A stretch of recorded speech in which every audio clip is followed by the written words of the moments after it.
Shalom, selamat pagi. Pada pagi hari ini, saya ingin men-sharingkan sebuah cerita dengan judul Kekuasaan. Baiklah, saya akan memulainya.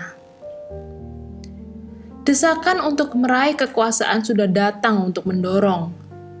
Mungkin kita dapat memaparkan perbedaan antara nafsu untuk mencapai keunggulan dan nafsu kekuasaan. Keinginan untuk menjadi unggul merupakan anugerah Tuhan yang banyak diperlukan dalam masyarakat. Ia ditandai oleh rasa hormat terhadap kualitas dan suatu kerinduan untuk memakai bakat pemberian Tuhan dengan cara-cara yang menyenangkan Dia. Ingat kata-kata Antonio Stradivari, yaitu pembuat biola pada abad 17, yang namanya dalam bentuk Latin menjadi Stradivarius, dan sampai sekarang sudah sama artinya dengan keunggulan. Bila seorang maestro memegang antara dagu dan tangannya sebuah biola buatan saya, ia akan senang bahwa Stradivari pernah hidup, membuat biola dan membuatnya paling unggul.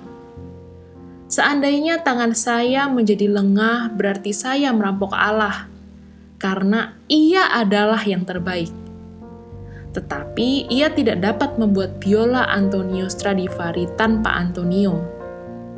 Ia benar, Tuhan tidak dapat membuat biola Stradivarius tanpa Antonio Stradivari. Bakat tertentu diberikan kepada seniman terampil itu, yang tidak dimiliki pembuat biola lain. Dengan cara yang sama, ada hal-hal tertentu yang kita dapat lakukan yang tidak dapat dilakukan oleh orang lain. Mungkin hal itu adalah menjadi orang tua yang baik atau membangun rumah, memberi semangat kepada mereka yang patah semangat. Ada hal-hal yang hanya kita dapat lakukan dan kita hidup dan dapat melakukannya. Upaya mencapai keunggulan adalah tanda kematangan. Sedangkan upaya mencapai kekuasaan adalah tanda kekanak-kanakan.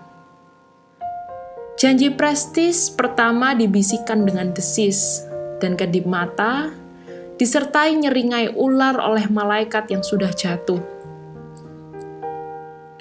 Berdiri di bawah naungan pohon pengetahuan dari yang jahat dan yang baik, iblis tahu apa yang akan ditawarkannya kepada Hawa untuk meyakinkan dia memakan apel itu. Bukan kesenangan, bukan kesehatan, dan juga bukan pula kemakmuran. Yang ditawarkan, ya kita baca saja kata-katanya dan mencari tahu daya pikatnya. Tetapi Allah mengetahui pada waktu kamu memakannya, matamu akan terbuka, dan kamu akan menjadi seperti Allah, tahu tentang yang baik dan yang jahat.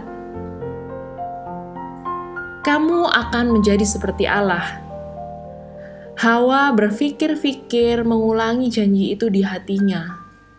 Kamu akan menjadi seperti Allah. Si ular membuka tabir dari ruang singgasana dan mengundang Hawa untuk duduk, memakai mahkota, dan memegang tongkat kekuasaan raja, memakai mantel, dan bagaimana rasanya mempunyai nama. Bagaimana rasanya memegang kendali pemerintahan, dan Hawa menelan pancingan itu. Godaan untuk menjadi seperti Allah memudarkan pandangan dari Allah. Maka bunyi gigitan apel pun bergema di seluruh kerajaan, dan kita kenal buntut dari kisah ini. Penulisannya semua sama, yaitu kekuasaan. Seseorang mempunyai rencana main yang sama. Desak, dorong, ambil, dan bohong. Semua telah mendengarkan ular yang sama. Lucifer pembohong yang sama yang berbisik di telinga dari siapa saja yang mau mendengar. Kamu akan menjadi seperti Allah. Dan semua mengalami nasib yang sama, yaitu kesia-siaan. Kekuasaan absolut tidak dapat diraih. Tongkat ke puncak terlalu berminyak, dan anak tangga terbuat dari gabus. Kalau kita berdiri di puncak, kalau ada puncak, satu-satunya jalan adalah ke bawah, dan turun itu biasanya sakit. Tongkat kekuasaan terlalu berminyak. Kaisar Romawi Charlemagne tahu itu. Cerita menarik beredar sekitar pemakaman raja terkenal itu.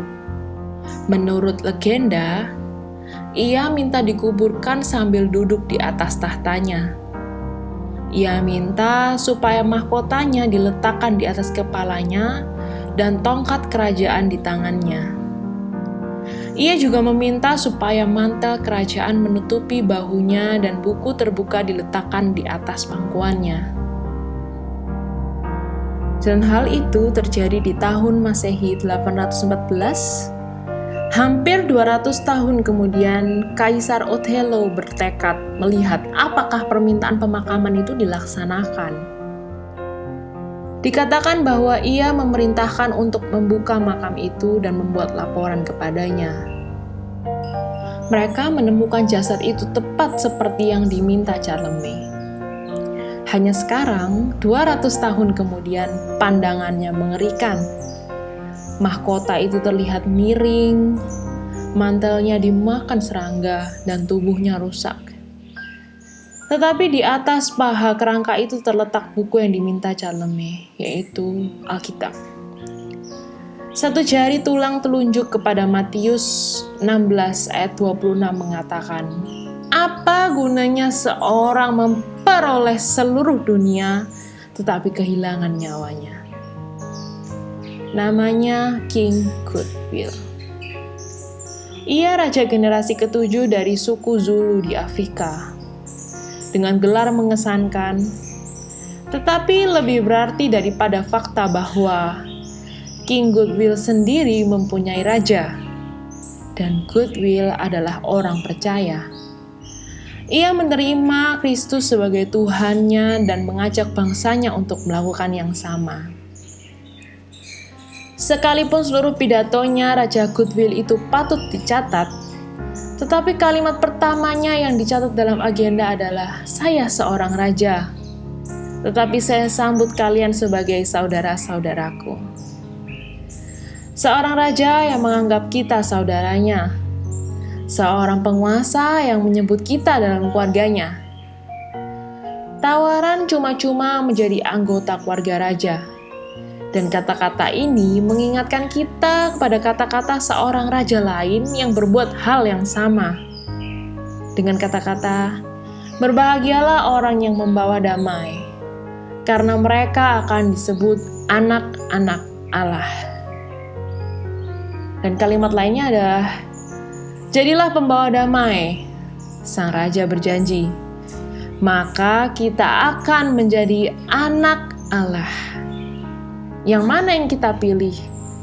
Menjadi raja di gunung untuk 1 hari, atau menjadi anak Allah untuk selama-lamanya? Di dalam Bilangan pasal 6 ayat 24 hingga 26 mengatakan, "Tuhan memberkati engkau dan melindungi engkau. Tuhan menyinari engkau dengan wajah-Nya dan memberi engkau kasih karunia. Tuhan menghadapkan wajah-Nya kepadamu dan memberi engkau damai sejahtera." Dan di dalam Mazmur pasal 29 ayat 11 mengatakan, "Tuhan kiranya memberikan kekuatan kepada umat-Nya. Tuhan kiranya memberkati umat-Nya dengan sejahtera." Amin. Terima kasih.